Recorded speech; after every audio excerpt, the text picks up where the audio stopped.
नमस्कार, India voice देख रहे हैं आप और मैं हूं आपके साथ शिवम दुबे। इंडिया वॉइस के खास प्रोग्राम हरियाणा पंजाब में आप सबका स्वागत है। बुलेटिन की शुरुआत करेंगे।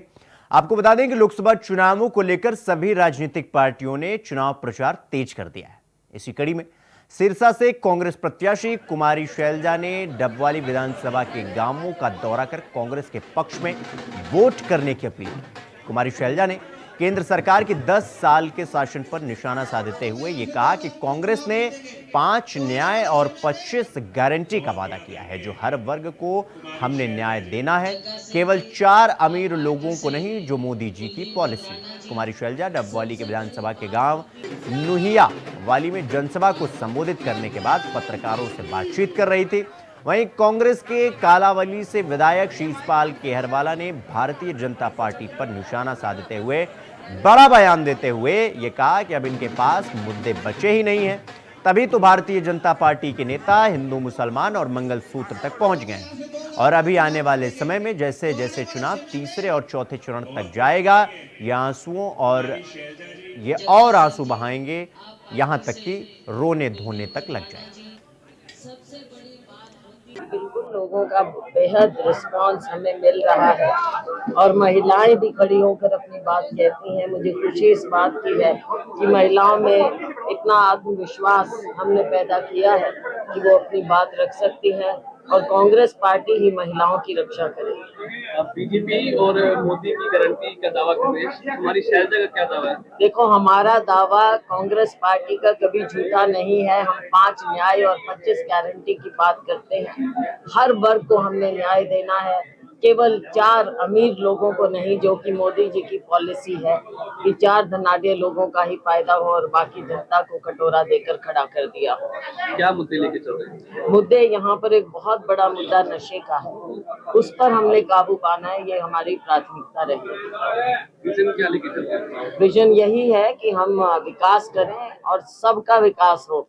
इनकी तरह, भाजपा की तरह नहीं कि केवल नारा लिखा जाए दीवारों पर और ना किसी का साथ लिया, ना किसी का विकास किया। कांग्रेस पार्टी का हमेशा ये असूल, ये ध्येय रहा है कि हम गरीब से गरीब की समस्या को सुने, उसका हल निकालें और कोई भी वर्ग अपने आप को वंचित ना महसूस करे। आप शहर और गांवों का दौरा कर रहे हैं, कितना विकास आपको दिख रहा है? विकास कुछ दिख नहीं रहा। आपने देखा, लोग खड़े हो कर अपनी समस्याएं बता रहे हैं। देखिए, माहौल एक तरफा है। सिर्फ सिरसा जिला ही नहीं, हरियाणा के अंदर भी माहौल एक तरफा है। और जो सिरसा की बात करते हैं तो सिरसा का तो चुनाव टिकट से पहले ही तय हो गया था। पिछले 2 महीने पहले ही लोगों ने मन बना लिया कि यहाँ से हमने कांग्रेस पार्टी के प्रत्याशी को जिताना है। और जब से शैलजा जी आए हैं तो उत्साह डबल हो चुका है। और जिस प्रकार की लहर हमने तमाम हलकों में हम दौरा कर रहे हैं, तो जिस प्रकार की लहर दिखाई दे रही है, उससे ये लगता है कि ये जो बीजेपी और कांग्रेस का अंतर है वो लाखों में होने जा रहा है। देखिए, अब इनके पास यही रह गया। हिंदू मुसलमान की बात करते हैं, मंगलसूत्र की बात करते हैं और राम की बात करते हैं। और राम के आड़ में ये चुनाव लड़ना चाहते हैं, परंतु जनता समझ चुकी है। जिन लोगों ने बीफ पे चंदा लेके चुनाव लड़ रहे हैं, तो जनता समझती है कि ये सिर्फ राम का नाम वोटों के लिए यूज करते हैं। बाकी राम तो सबका है, पूरे देश का, पूरे वर्ल्ड का, सबका है राम। तो वहीं हरियाणा में लोकसभा चुनाव को लेकर आज नामांकन भरने का आखिरी दिन था। जननायक जनता पार्टी के रोहतक लोकसभा से प्रत्याशी रविंद्र सांगवान ने जिला मुख्यालय पहुंचकर अपना नामांकन दाखिल कर दिया। हालांकि इस नामांकन के दौरान जननायक जनता पार्टी यानी जेजेपी का कोई बड़ा नेता मौजूद नहीं रहा। आपको बता दें कि रविंद्र सांगवान ने अपनी जीत का दावा करते हुए यह कहा कि कांग्रेस पार्टी तो केवल परिवारवाद में लगी हुई है और भूपेंद्र सिंह हुड्डा को केवल अपना बेटा ही दिखाई दे रहा है और अरविंद शर्मा भी केवल नरेंद्र मोदी के नाम पर ही वोट मांग रहे हैं। सीनियर साथियों के साथ दोनों हमारे जिला प्रधान झज्जर के भी और रोहतक के भी और प्रदेश के हमारे उपाध्यक्ष बड़े भाई अभिमन्यु राव जी आए हैं, उनके साथ जननायक जनता पार्टी की तरफ से मैंने नॉमिनेशन किया है। और आपके माध्यम से अपील करता हूं रोहतक लोकसभा के प्रत्येक मतदाता से कि आपके साधारण परिवार के भाई को बेटे को लेके देखें, ताकि साधारण परिवार के बच्चे लोकसभा में जाके आपकी आवाज़ बन के आपकी काम करवा सकें, आपका विकास करवा सकें। ये तो समय बताएगा मैदान में कौन है। 15 तारीख तक देखना, जननायक जनता पार्टी दोनों पार्टियों के सामने छाती से छाती लड़ा के ये चुनाव लड़ने का काम करेगी। हमारा संगठन मजबूत है कि कार्यकर्ता मजबूती से लगा हुआ है। कोसड़ी से लेकर कलोई तक हर एक विधानसभा में हमारे कार्यक्रम आने वाले 15 तारीख तक हम कवर कर लेंगे और 15 तक कर लेंगे। 15 तक चुनाव देखना आप और 25 तक तो आपको परिणाम ही बदलने का काम करेंगे। 4 जून को जब रिजल्ट आएगा आप देखना पूरे देश में इतिहास रचा जाएगा।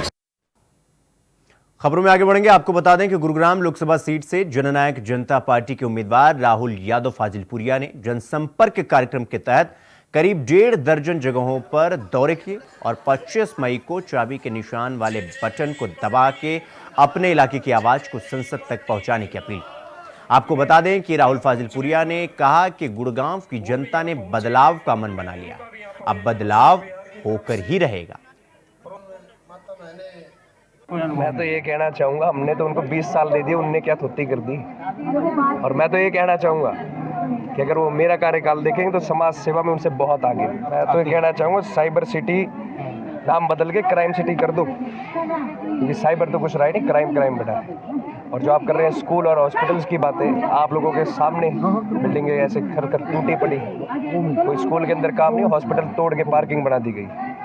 तो ये काम मेरा नहीं है, आज के टाइम में सांसद साहब का था, लेकिन मैं विश्वास दिलाता हूँ हम इसको बड़े अच्छे से मजबूती से करके दिखाएंगे। कोई आना जाना लगा रहता है, कोई आता है कोई जाता है, जो जाता है कोई बात नहीं, जो आता है उनका हम स्वागत करते। तो मैं कहना चाहूँगा 75 साल से हमें मिला ही क्या है। तो मेन मुद्दा होता है जो आम आदमी की मूलभूत सुविधाएं, स्कूल हॉस्पिटल सबसे बड़ी चीज़, उसके बाद बच्चों के लिए रोज़गार, उनके लिए यूनिवर्सिटीज़। और जिस इंडस्ट्री से मैं आता हूँ, जिनको ये कह रहे हैं इंद्रजीत साहब कि एक्टिंग, मैं कहना चाहूँगा इसी एक्टिंग से, इसी गाने से, एक छोटे से गांव से, एक आम परिवार से निकल के मैंने नाम किया है। और मैं चाहूँगा कि ऐसी फिल्म सिटी बना के दूँ कि हर गांव का बच्चा अपने गांव का नाम करेगा, क्षेत्र का नाम करेगा, हरियाणा का नाम करेगा।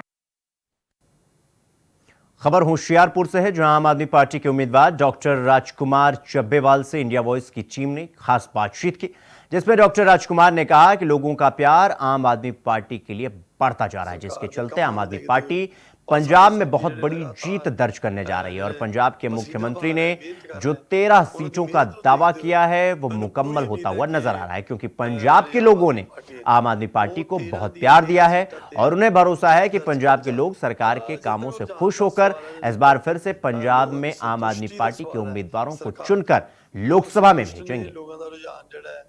काउंटडाउन चल रहा, बड़ा फास्ट चल रहा ते लोगों का जो उत्साह है वो भी काबिल तारीफ है। सो लोगों के उत्साह को देखते हुए, सरकार के कामों को देखते हुए और साडे साथी जिहड़े लगातार जिहड़े पसीना बहा रहे हैं, मेहनत कर रहे हैं, उन्हों की मेहनत को देखते हुए मैनूं पूरी उम्मीद है कि जिहड़ी आम आदमी पार्टी है वो 13 ਦੀਆਂ 13 सीटां ते जित दर्ज करने जा रही है। जिस तक रुझान का सवाल है, जिस तक लोगों की संतुष्टि का सवाल है, सरकार तो लोग संतुष्ट ने। लोगों का रुझान जिहड़ा है वो 2019 के मुकाबले बहुत ही बेहतर है, आम आदमी पार्टी वाल जिहड़ा बहुत ज्यादा बेहतर है।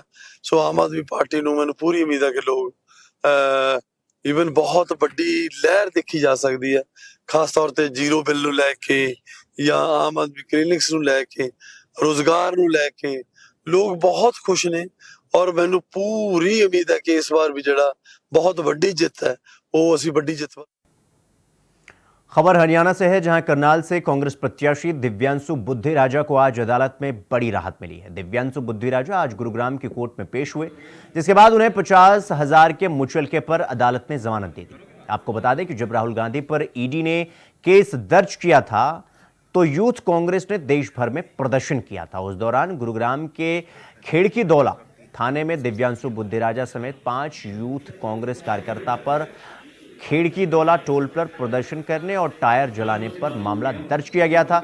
इससे पहले बिना मंजूरी के पंचकुला के कई चौक चौराहों पर साइन बोर्ड और फ्लैक्स लगाने के पुराने केस में पंचकुला कोर्ट ने अब उन्हें भगौड़ा करार दे दिया था, जिसके बाद उन्होंने पंचकुला की कोर्ट में सरेंडर किया था और उन्हें आज जमानत मिल गई। लगातार इस प्रकार के मुकदमे सरकार दर्ज करा रही है। मनोहर लाल जी ने बतौर मुख्यमंत्री रहते मेरे ऊपर 5 मुकदमे दर्ज कराए।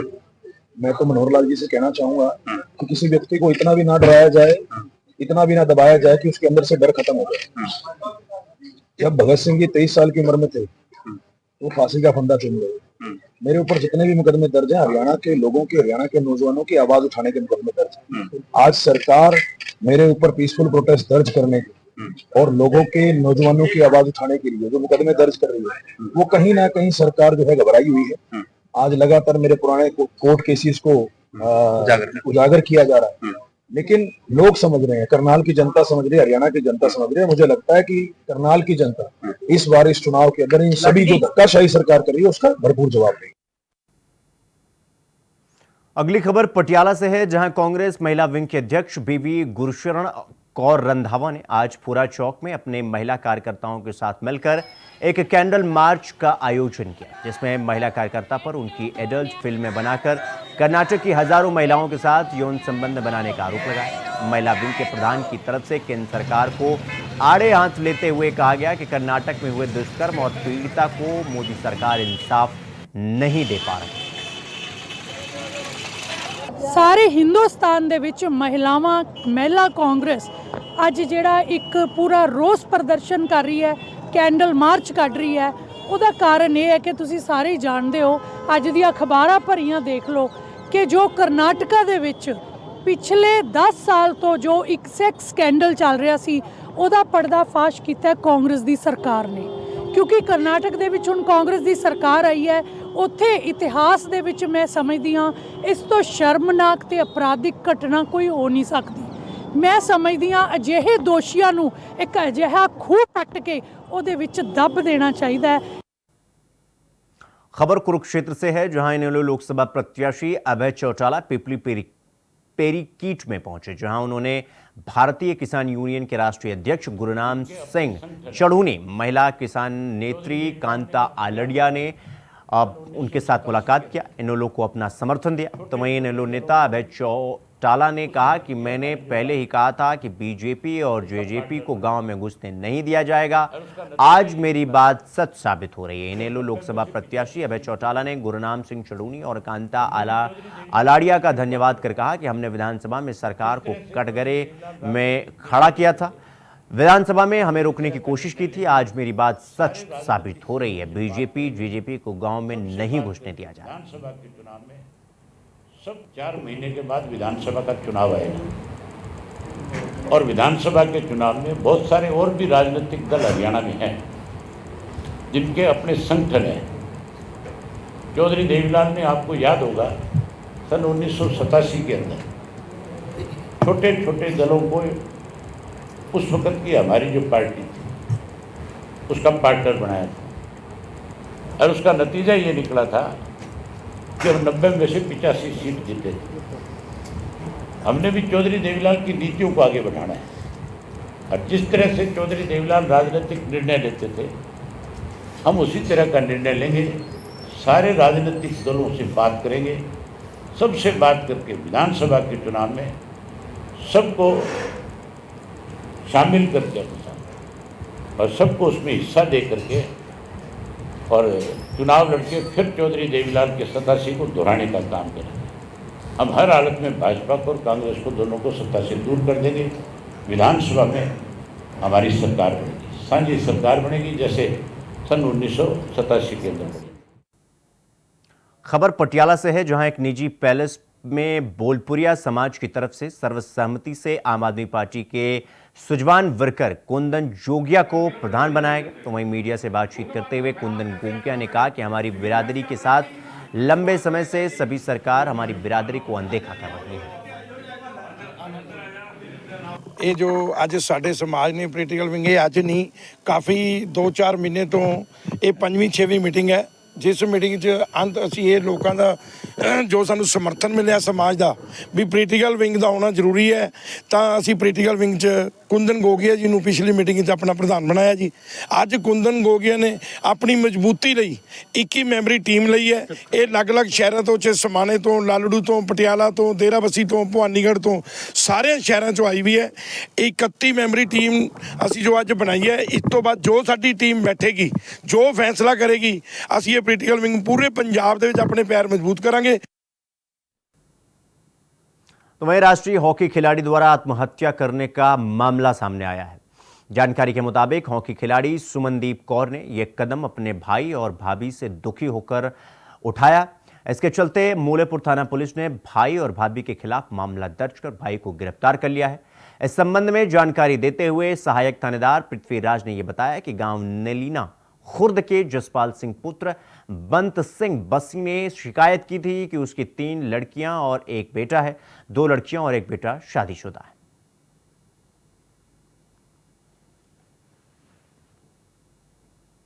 पूर्व मुख्यमंत्री और नेता प्रतिपक्ष भूपेंद्र सिंह हुड्डा ने यह कहा कि जो सरकार अपने नागरिकों को सुरक्षा नहीं दे सकती वो सत्ता में बने रहने की हकदार नहीं, क्योंकि अपराध और डर के साए में कोई भी प्रदेश तरक्की नहीं कर सकता।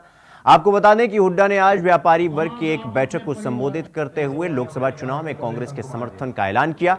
इस मौके पर पहुंचकर नंबरदार एसोसिएशन ने भी कांग्रेस को अपना समर्थन दिया।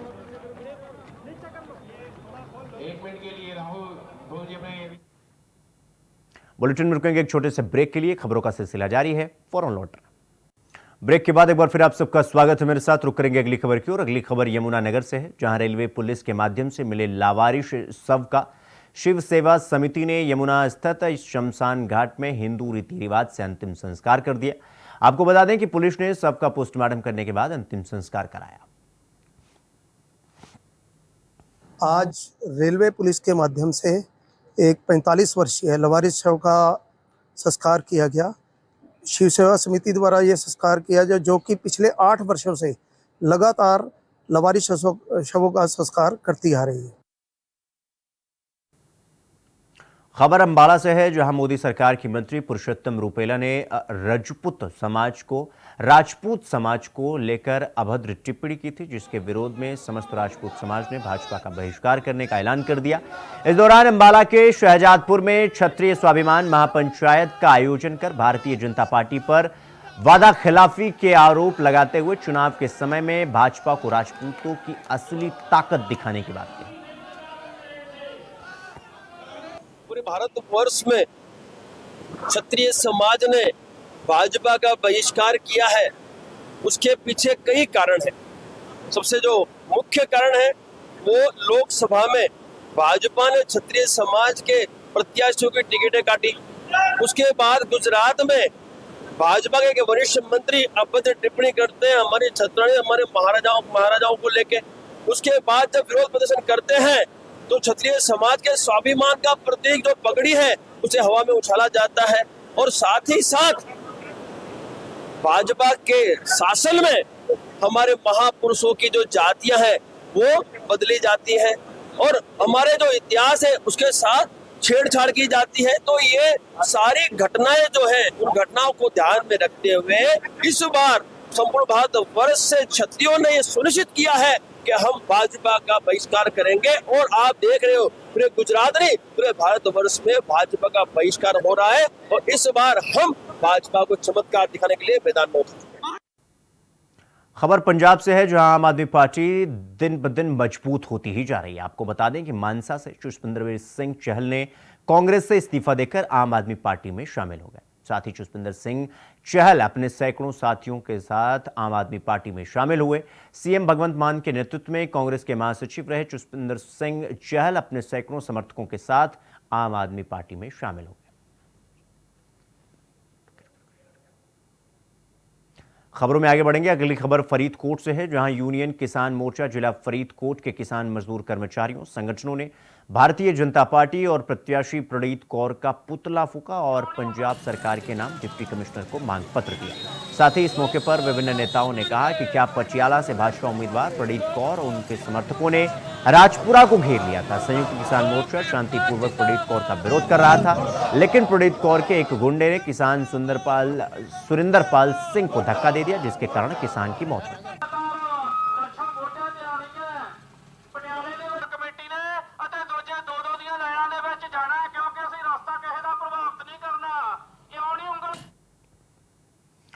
वहीं लोकसभा चुनाव को लेकर नेताओं द्वारा पार्टी छोड़ने का सिलसिला लगातार जारी है। इस बीच जालंधर में भारतीय जनता पार्टी को बड़ा झटका लगा है। जानकारी के अनुसार भारतीय जनता पार्टी जिला मीत प्रधान प्रदीप हुल्लर अपने साथियों सहित आम आदमी पार्टी में शामिल हो गए। इसके साथ ही अकाली दल के भी कई नेता आम आदमी पार्टी में शामिल हो गए। पंजाब के मुख्यमंत्री भगवंत मान ने उन्हें पार्टी में शामिल करवाया। आपको बता दें कि प्रदीप हुल्लर पूर्व केंद्रीय राज्य मंत्री विजय सांपला के करीबी हैं उनके जालंधर वेस्ट हल्के में अच्छी पकड़ मानी जाती है। गौरतलब यह भी है कि इससे पहले विजय सांपला के भतीजे रॉबिन सांपला भाजपा छोड़कर आम आदमी पार्टी में शामिल हुए थे।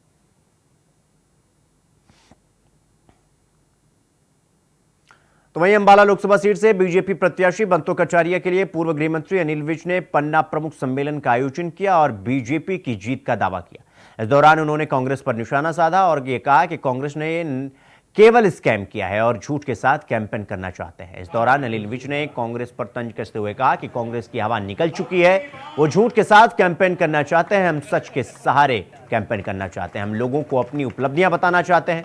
उन्होंने प्रधानमंत्री की तारीफ करते हुए ये कहा कि मोदी ने देश से लेकर विदेश तक जो काम किए हैं हम जनता को वो बताना चाहते हैं, लेकिन कांग्रेस के पास जनता को बताने के लिए कुछ भी नहीं है। उनके पास तो सारे के सारे वादे उनके स्कैम हैं। कांग्रेस वालों की हवा निकल चुकी है और वो केवल झूठ के सहारे कैंपेन करना चाहते हैं। हम सच के सहारे करना चाहते हैं, हम अपनी उपलब्धियां बताना चाहते हैं, हमने जो काम करके दिखाया हम वो बताना चाहते हैं। मनोहर लाल जी ने जो व्यवस्था परिवर्तन किया हरियाणा में हम वो बताना चाहते हैं। नरेंद्र मोदी ने आम आदमी से लेकर विदेशों तक जो उन्होंने काम किया है हम वो बताना चाहते हैं। हमने जो बतौर विधायक अंबाला छावनी के काम किया हम वो बताना चाहते हैं। कांग्रेस के पास कुछ बताने के लिए है ही नहीं। कांग्रेस के पास तो जो सारे स्कैम है, कौन कौन से स्कैम इन्होंने किए ये बताएं उसके बारे में। तो वहीं धागा बनाने वाली कंपनी में शॉर्ट सर्किट से भयंकर आग लगने का मामला सामने आया है। आपको बता दें कि घटना दिल्ली से सटे फरीदाबाद में नेशनल हाईवे पर क्राउन प्लाजा मेट्रो स्टेशन के सामने की है। घटना के समय मजदूर कंपनी में काम कर रहे थे और एक साथ जब आग लगी तो मजदूरों में भगदड़ मच गई। इस दौरान सूचना मिलते ही मौके पर पहुंची दमकल की कई गाड़ियों ने कड़ी मशक्कत के बाद आग पर काबू पाया।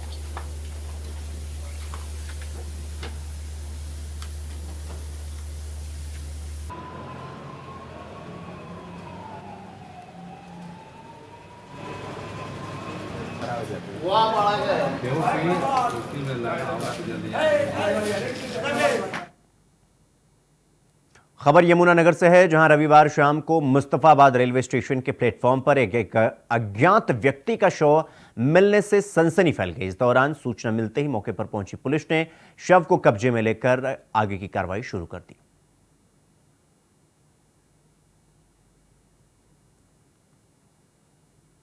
खबर अंबाला से है, जहां नगर निगम हमेशा ही किसी ना किसी वजह से सुर्खियों में बना रहता है। शहर के नगर निगम में आमजन सुबह से शाम तक इंतजार करते अपने घर वापस चले जा रहे हैं। आपको बता दें कि निगम में कर्मचारी और मशीन दोनों ही अपने काम पर सही से काम नहीं कर पा रही, जिससे आमजन को काफी दिक्कतों का सामना करना पड़ रहा है। ये अपडेट करवाया आधार कार्ड। सुबह कितने बजे आए थे? मैं 11:30-12 बजे गया। तो क्या लगता है बारी आ जाएगी? देखो तो पता चलेगा, लगेगी। मैं तो 3 चक्कर घर में लगाए, चली गई। कितने समय से चक्कर लग रहे हैं? वो तो अपनी मर्जी से गई हूँ, चली गई घर में काम कर लिया, फिर आ गई। अगली खबर यमुनानगर से है, जहां रेलवे लाइनों को पार करते हुए ट्रेन की चपेट में आने से एक व्यक्ति की मृत्यु हो गई। आपको बता दें कि सूचना मिलते ही मौके पर पहुंची पुलिस ने शव को कब्जे में लेकर पोस्टमार्टम कराने के बाद 100 परिजनों को सौंप दिया। इस दौरान पुलिस ने 174 के तहत मामला दर्ज कर आगे की कार्रवाई शुरू कर दी। बात से सूचना आई थी कि रेलवे स्टेशन के ऊपर कोई व्यक्ति मृत अवस्था में पड़ा है, तो जिसकी कार्रवाई के लिए हम मौके पर पहुंचे थे। तो वहां जाके देखा कि जो व्यक्ति मृत था उसकी उम्र लगभग 60 साल थी और वो हालात देखने से ऐसा लगता कि इसकी कुदरती किसी बीमारी के कारण मौत हुई है। तो उससे कोई ऐसा दस्तावेज नहीं मिला जिससे उसकी पहचान हो सके। मुस्तफाबाद रेलवे स्टेशन है, उसके प्लेटफार्म पे पड़ा था। 174 की कार्रवाई की जा रही। डेड बॉडी को 72 घंटे के लिए सिविल हॉस्पिटल यमुनानगर शिनाख्त के लिए रखा हुआ। उसका सांवला रंग था, लंबूतरा चेहरा था, पतला जिस्म था। तो कद करीब 5 फुट 5-6 इंच के करीब था। उम्र उसकी 60 साल थी। गले में टी शर्ट पहनी हुई थी लाल रंग की, जिसके ऊपर अंग्रेजी में ब्रेव लिखा हुआ था और गले में एक काला धागा है। कमर में कैफरिया रंग काले रंग की। तो हरियाणा पंजाब में फिलहाल अभी के लिए बस इतना ही। देश और दुनिया की तमाम खबरों को देखने के लिए देखते रहिए इंडिया वॉइस। नमस्कार।